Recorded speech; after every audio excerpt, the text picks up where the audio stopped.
I need to take stock of what I'm feeling. I need to have the empathy to take stock of what you are feeling. And then I need to do almost like some math on that to understand like what we're both coming to a situation with and then figuring out how we can leave on the same page. Even though it's tough work and it's uncomfortable work and it's being really honest with yourself, it's some of the most powerful work you can do because it creates really meaningful connection.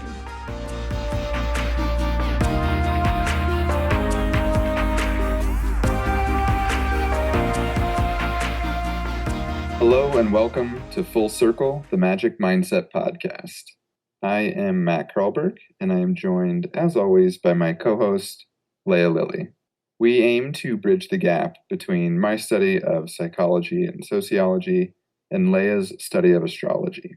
Each week, we discuss a specific theme, and we approach it from two different perspectives to come to a deeper understanding from both an astrological and psychological outlook. If you missed out on any of our previous episodes, you can catch up at lealilly.com/fullcirclepodcast or on Spotify, iTunes, and YouTube by searching for Full Circle Podcast.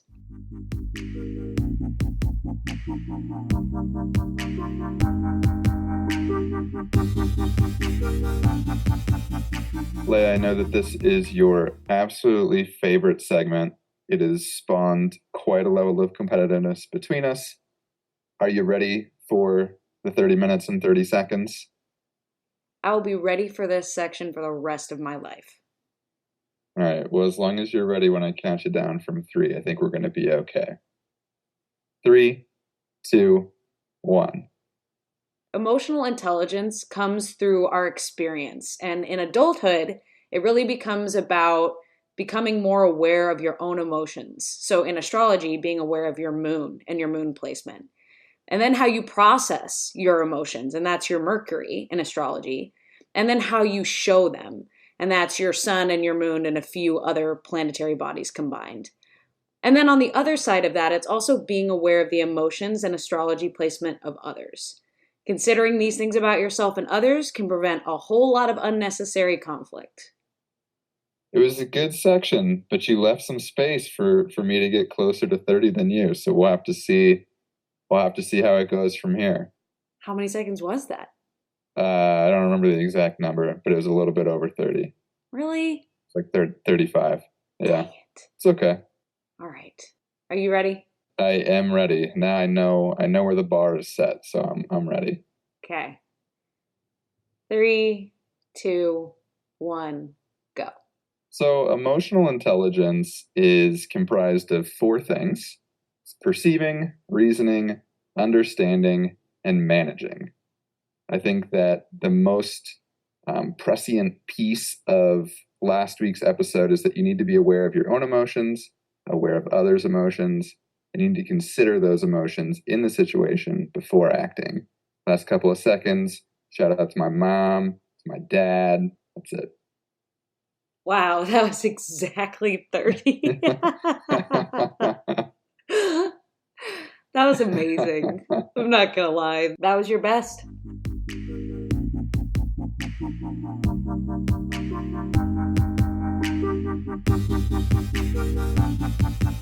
When Lea and I sat down to plan out this week's episode, we found a few exercises that are designed to increase your emotional intelligence.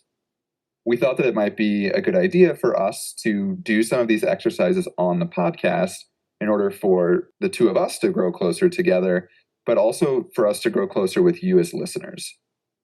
So the exercise is we'll go through a series of questions and just share some pieces of information about our pasts with the intention that it will help us understand each other on a deeper level. We encourage you to answer some of these questions with us by engaging us on social media this week. So Lea, we have a couple of questions here, and then at the end, we can answer a few high-level conversational questions about it. Does that work for you? Yeah.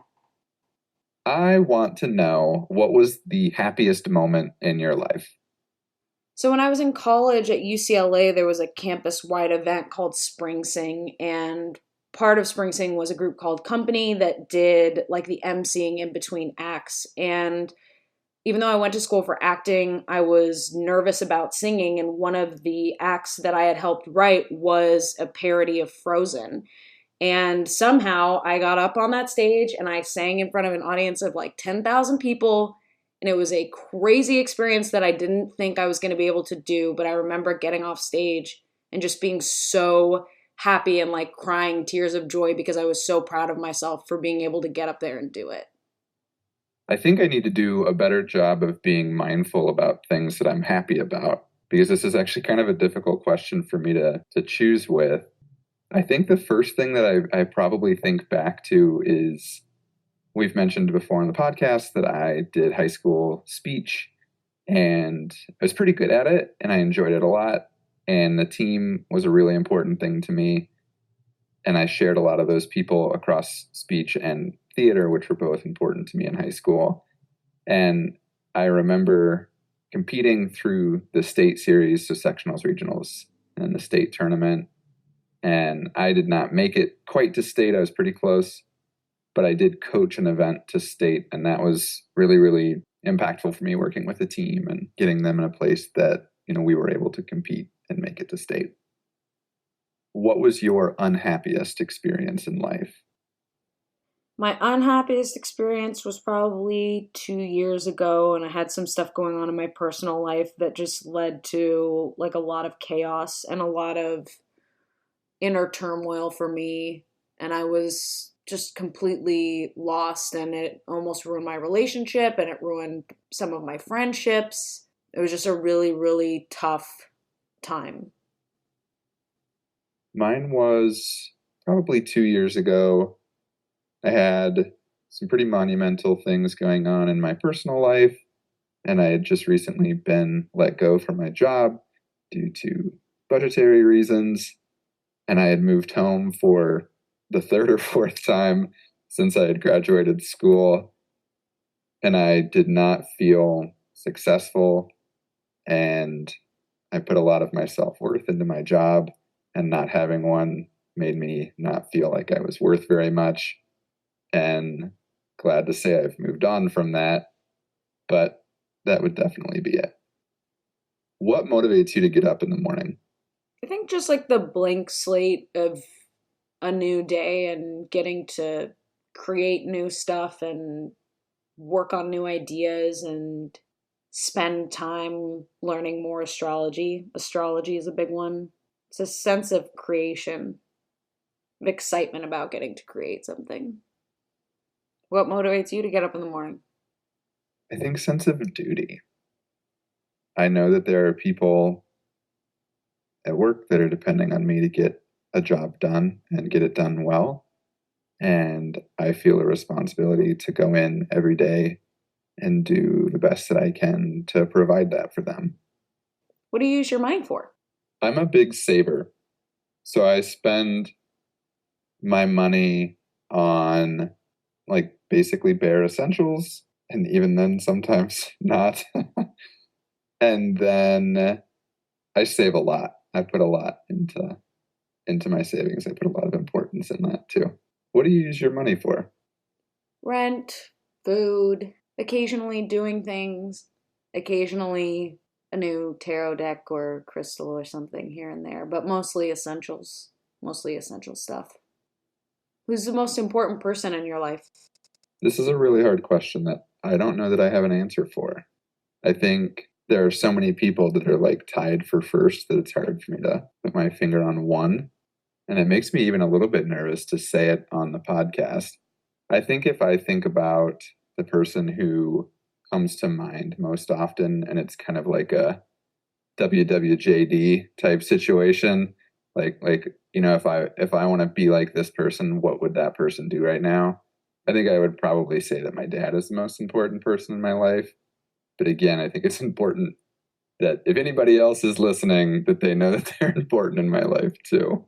Yeah, I agree with you because I think the one that comes to mind for me is my mom, in sort of the same way of like, what would my mom do? And she's like a really big example for me and like a big role model. So Same thing. Other people who are listening, you are all very important in my life as well. But as far as if we have to identify one, that's what I would say.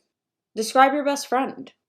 I think that my best friend is a person who makes time to spend with me and I make time to spend with them. I think that one of the things that I value a lot is the ability to laugh and be creative together. I think sometimes we don't see eye to eye on things, but we have a relationship that allows us to acknowledge those and move on from them in a positive way. Describe your best friend.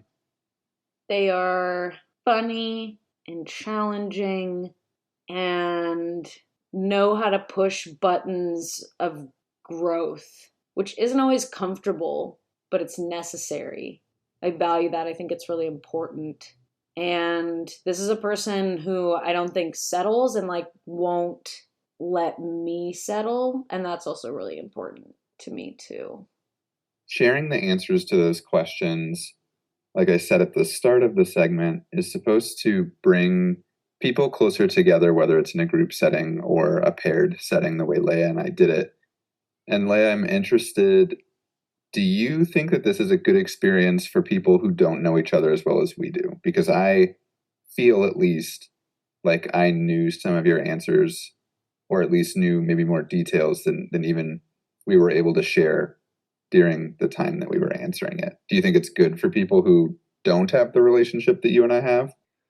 I do. I think if you can be open with another person and like really share and feel comfortable sharing deeply, I think there's a immense possibility that this has really positive results. I think it's easy to kind of gloss over the answers to some of these and give like very like simple explanation, but I think the deeper you want someone to know you and the deeper you want to know somebody else, I think the deeper you both have to be comfortable sharing. I 100% agree with you. I think the more depth you're able to give each other, the more useful it will be. Emotional intelligence is a big deal in the corporate world as well. And so one of the key takeaways in that type of setting is understanding the motivations behind other people's actions better. And heads up, that's one of my mantras is motivations matter. So do you feel like by knowing some of the answers to my questions, do you feel like you understand why I do some of the things that I do? Definitely. Which is it's insightful into what's going on in your experience, what's going on in your head, and how you see the world. And listening from your perspective with no other goal other than I have asked Matt what his happiest moment in his life is, and now I'm taking in this experience. It's a look through a little bit of a look through the lens in which you see the world, and that is really important for building that emotional intelligence and understanding each other better. I would 100% agree there as well. I think we're walking away with the same ideas here. I think that it helps you understand that person's perspective. And I think even for me, as I was thinking through my answers, it brought me some revelations that one, I need to be more mindful of like the happy things that are going on in life, because it was easy for me to find my unhappiest experience. And there were a couple that I was choosing between, but it was harder for me to find the happiest, which is like, I have a very happy life. So that's kind of a sad thing that I wasn't able to just, oh my gosh, here are all these great options that I could choose from. So I think I need to be more mindful looking at my own life. But some of the other things, like answering them and understanding, like, oh, this is why I do that. It's because of these experiences. I think, if I'm able to find that level of use just from my own experience with it, it's even more so thinking through some of your things and knowing here's how you approach this type of situation, or here are the things that made you happy about that experience, things like that. So I think that this is a useful exercise, and I think I would encourage others to follow this type of format and just get really deep into the emotions with the person that you are trying to work with.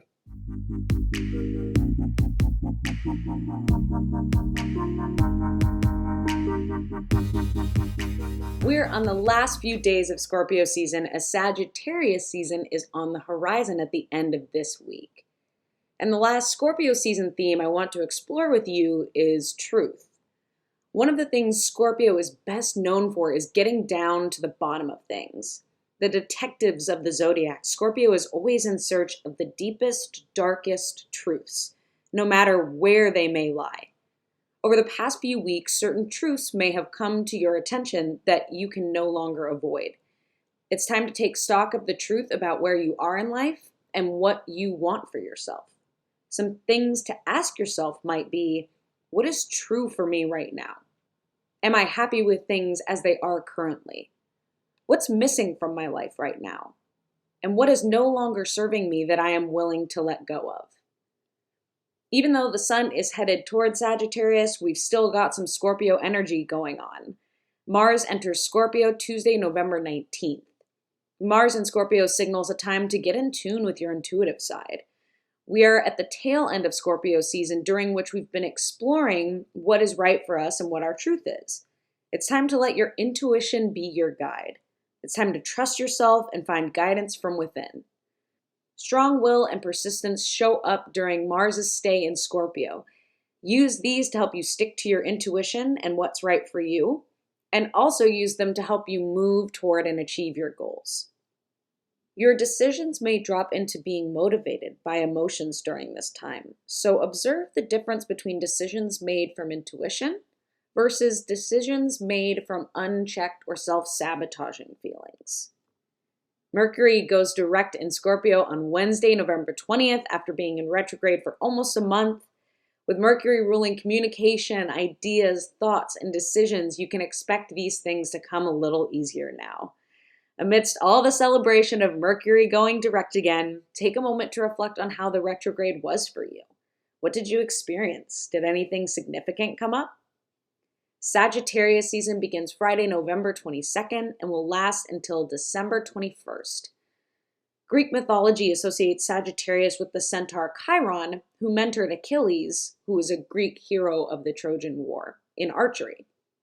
Sagittarius is represented by this half human and half horse, and is the centaur in mythology, and a learned healer whose higher intelligence forms a bridge between earth and heaven. Also known as the archer, Sagittarius is represented by the symbol of a bow and arrow. Sagittarius is the bold, truthful explorer of the zodiac. It is one of 3 fire signs and is ruled in modern astrology by the planet Jupiter. As a sign, Sagittarius is independent, optimistic, thoughtful, expansive, direct, and humorous. Sagittarius is associated with the 9th house of the zodiac that rules religion, worldview, higher education, and international travel. This season reminds us to explore, to stay curious, and always continue to seek knowledge and experience. Sagittarius likes to explore in mind and body alike. Their boundless energy and restless curiosity has them hungry for places to go, things to do, and moments to experience. This Thanksgiving to pre-Christmas season is a great time to learn something new. Acquire a new skill, hobby, or craft. Go to a new, unlikely place. Pick up a book on a subject you've always been curious about, or enroll in a class. Exploration will be taking place both within and in the world at large. It's time to explore. If you're traveling during this time, even if it's just home for the holidays, explore a new place wherever you go. If you're not traveling, you can still venture out and explore a new local spot near you. Create and take opportunities to learn about others. Listen to the points of view of another and expand your knowledge of the world. This is a good time for vision quests, shamanic journeys, or healing sessions, and exploring and pushing the boundaries of who you are and what you are capable of. Stay curious, have fun, and don't take things too seriously, as Sagittarius always reminds us to laugh. And remember, you are an amazing, powerful, limitless being. Excitement, exploration, and expansion are all on the horizon. Over the next few weeks, we'll explore some of the key qualities of Sagittarius season in more depth. Are you ready?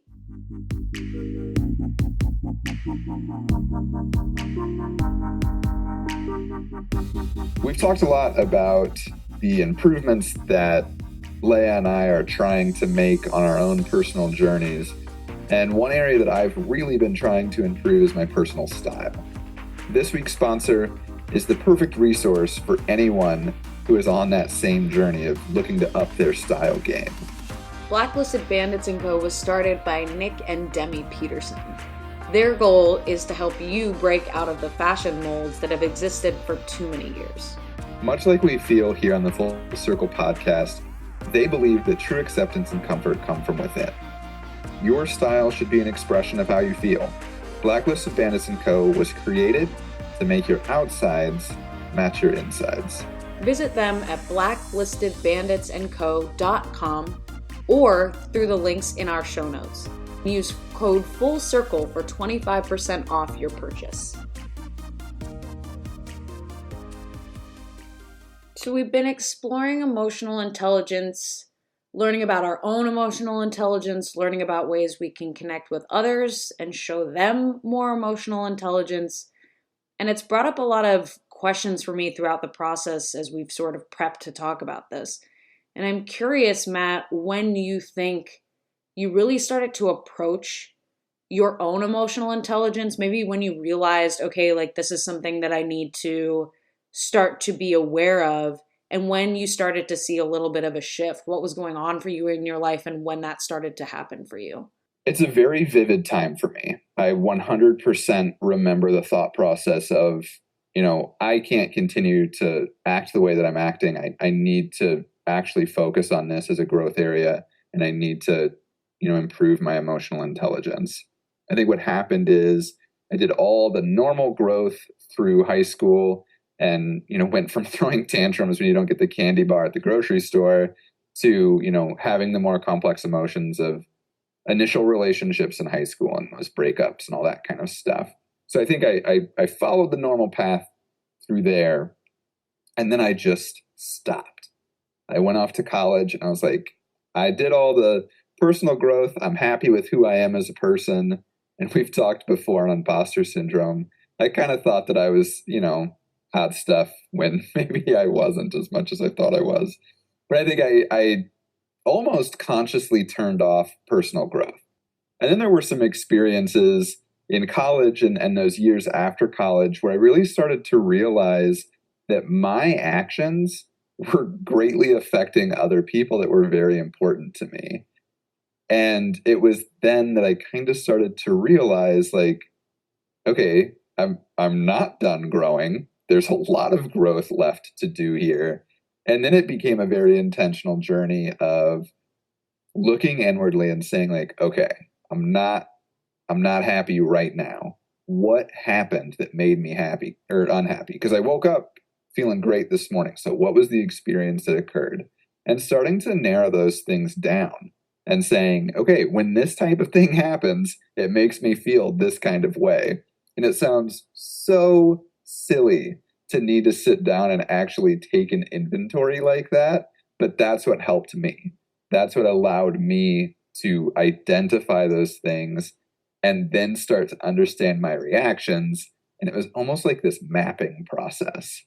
And I think today I'm in a much different spot than I was, let's say, 2 or 3 years ago. And I feel like I'm in a much healthier place. I feel a lot more equipped to deal with my emotions. And I think this turned into a lot more long-winded than I want, but I think that it's been such an intense part of my life for the last couple of years here. It's one of the reasons I was so passionate about this episode. So what maybe is an example of an emotion that you used to feel and a way that it used to come out, and how did you take notice of that and then start to practice reacting in a different way? Like, what's an example of that for you? Yeah, I'm trying to think through some of the specifics. I think one, I had moved after school, and one of the this is actually a really good example. So I had moved after school and I went to Portland, Oregon, which wonderful place, one of the best places I've lived. In fact, it probably is the best place I've lived. I did not give it the credit it deserved when I was there because I was just feeling so incredibly down. I did not feel we talked about a long time ago in a previous episode that, I didn't have a job and was worried about that. And I had just come out of school and I thought, oh man, I'm going to be awesome at work. And then I couldn't find anybody that wanted to hire me out there. And so it was a very rough time. And so it caused me to sit down and think a lot. And this was, I think, part of the beginning of that journey. But what I learned is I am feeling bad. Why am I feeling bad? And it was two things. And those two things have helped me a lot in life. It's one, I put a lot of my self worth into the work that I'm doing, for better or worse. And the other is I like to be close to my family. I don't need to be like in the same city or anything like that.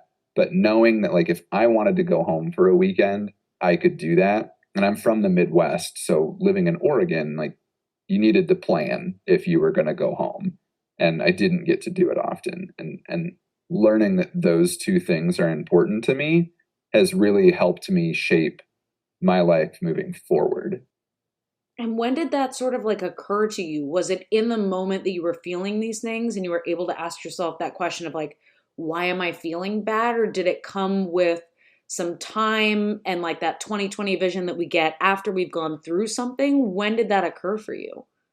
I think it's another excellent question. I think for me, at that point in my life, it is a little bit more of the hindsight. It's a little bit more like understanding now, like, oh, this is why I was feeling that way. There was a little bit of that understanding in the moment. I knew that I wanted to be closer to home. Like, I knew that that's what I was missing. But I think if that had happened today, if that situation happened right now where I currently am, I think that I would be able to identify that. And I am doing, I would say, a much better job of that overall. Understanding, hey, I am feeling this type of way. Why is that? And starting to kind of drill down to what that is. So I think due to that growth, I've been able to now do that in the moment better. So for someone who's in a situation maybe similar or just feeling that way now where it's like, I know that this is the feeling. Do you recommend asking that question of why and starting to get curious about it in this moment now? Yeah, it comes down to the way that you operate best, right? Like, I'm the type of person where for me to really understand the way that I feel about something, even like political issues, even, just how to, like, if somebody asks me what my favorite food is, which is a terrible example, like, I need to talk through it. So I'm the type of person that really needs to have a conversation, even if, as crazy as it sounds, that conversation is with myself. So I think for people like me, absolutely sit down and say, why do I feel the way that I feel? I think the example I gave earlier is a good one. Like, I woke up, I felt really good.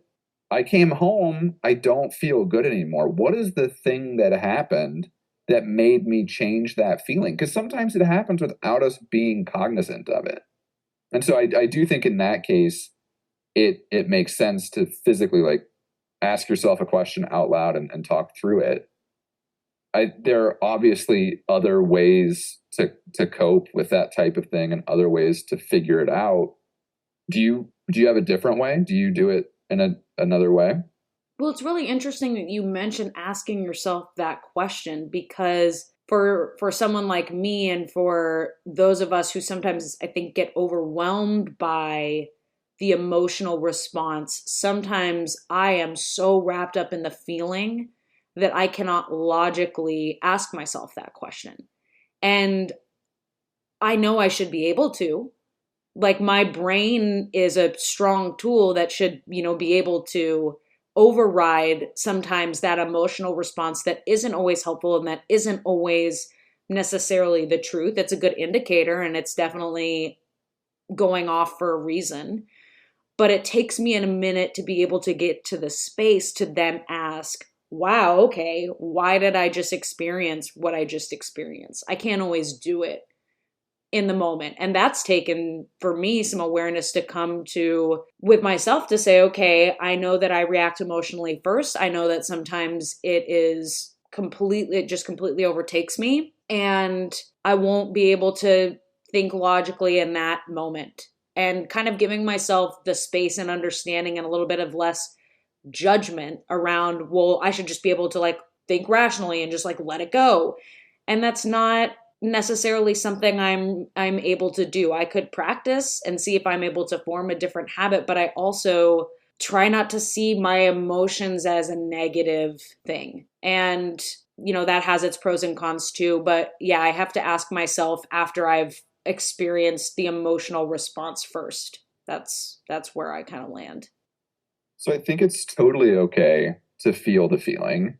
And I think it's also okay to not feel equipped to look at that in the moment and just like, let me do this. I'll come back to it and think about it again later. I think that's totally fine.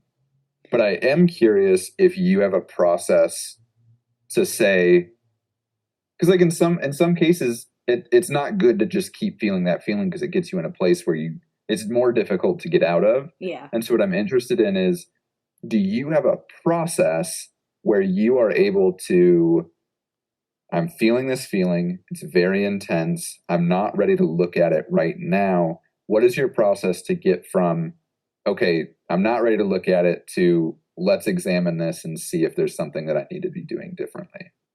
I think when I'm in that space, the thing that I do right now is change up my activity, like change up the space I'm in, change up what I'm doing. If I start to notice like, wow, like you said, I woke up this morning and was feeling fine.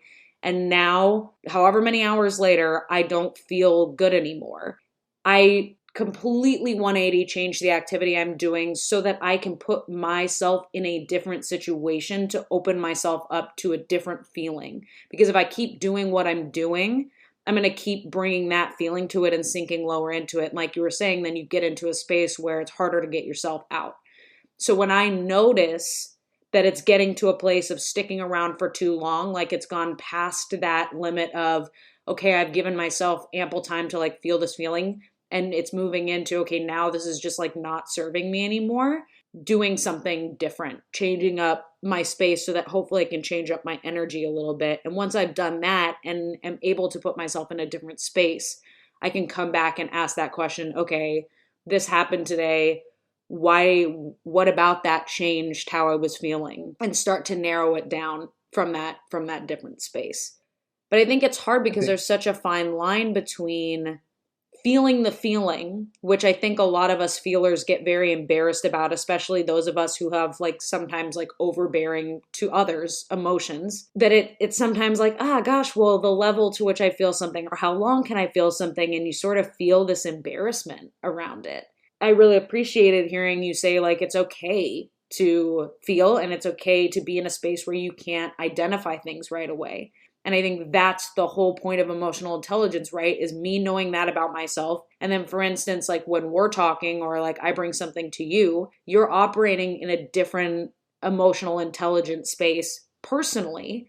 And knowing how each of us process and react and feel things, we can be better emotionally intelligent of each other.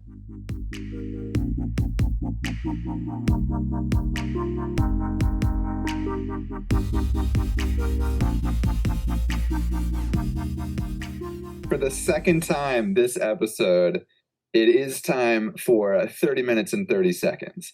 And we have never called this segment that. That is not what this segment is, but it struck a chord with me, so I said it anyway. So Lea, I would love to know, what are the key things that you're taking away from the last two episodes? Well, one thing I'm taking away is if this was another 30-second recap, I would quit the podcast. It'd be so frustrating. That's an excellent takeaway. Let's move on. Psychological wellness and tarot card. Perfect.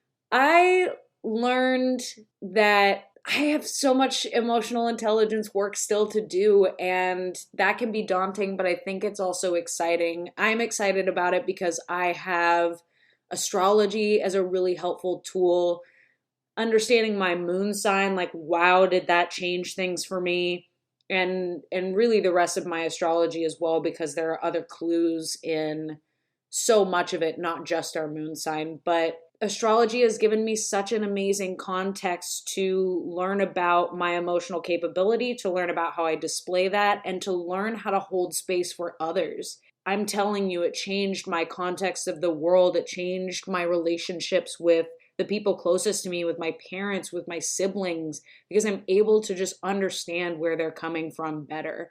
We've talked about in previous episodes the fact that I think that love is probably the most powerful force that we have in the world, and emotional intelligence is a key to unlocking, I think, more love in your life. I've definitely felt that, and that's one of the benefits that I've seen from doing that work, is the love and the positive relationships that you're able to create. So there really is, even though it's tough work and it's uncomfortable work and it's being really honest with yourself, it's some of the most powerful work you can do because it creates really meaningful connection. I think my key takeaways for this one are, one, I'm not necessarily proud of where I was, but I understand where I was, and I am proud of where I am now. I feel like these last two episodes have helped me take an objective look at my growth, and I feel really good about it. I'm in the same boat, and I think everybody is, as you. We're like, yeah, there's still a lot of growth to be done. Like, we're never going to stop growing. I think that's one of the biggest lessons I've learned in life is like, yeah, just because you graduated high school doesn't mean you're done growing, bud. Like, there's more to it than that. But I think that that's one of my key takeaways. And the other thing is, like, a lot of the times when we share stuff, it feels like common sense. But I know me personally, I hadn't thought of it that way before. So I think understanding the process of like, I need to take stock of what I'm feeling. I need to have the empathy to take stock of what you are feeling. And then I need to do almost like some math on that to understand like what we're both coming to a situation with, and then figuring out how we can leave on the same page. So those motivations, I think, are really important to me. So I think those are my key takeaways.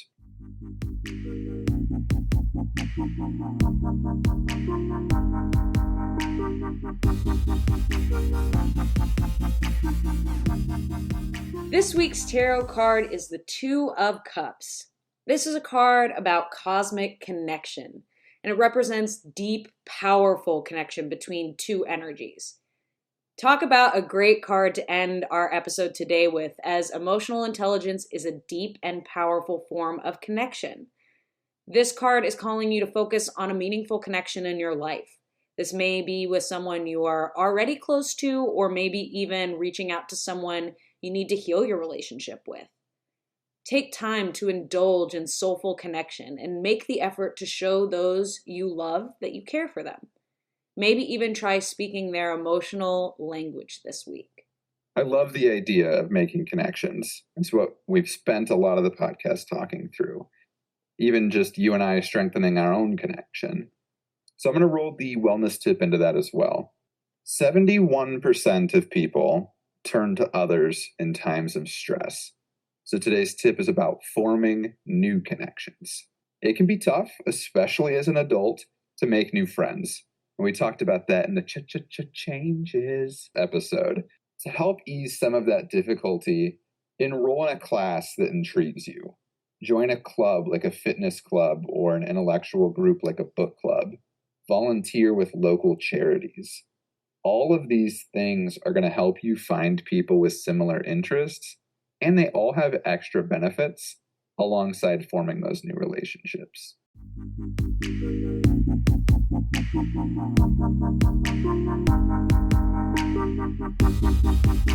Thank you so much for joining us on this episode of Full Circle, the Magic Mindset Podcast. If you want to learn more about us or hear previous episodes, you can visit lealily.com/fullcirclepodcast. There you can find previous episodes and also our show notes, where we include previous tarot polls, links, and more extras from each of our episodes. You can also engage with us on Twitter at @fullcircle_pod. And we also have a community on Facebook under Full Circle, the Magic Mindset Podcast, where we hope to communicate and talk with you. You can share your insights, your thoughts on our themes, and more in that community. If you want to listen to more of our episodes, we are on Spotify and iTunes, and also on my website. We release new episodes every Monday. Thanks so much for joining us, and we'll talk to you next week.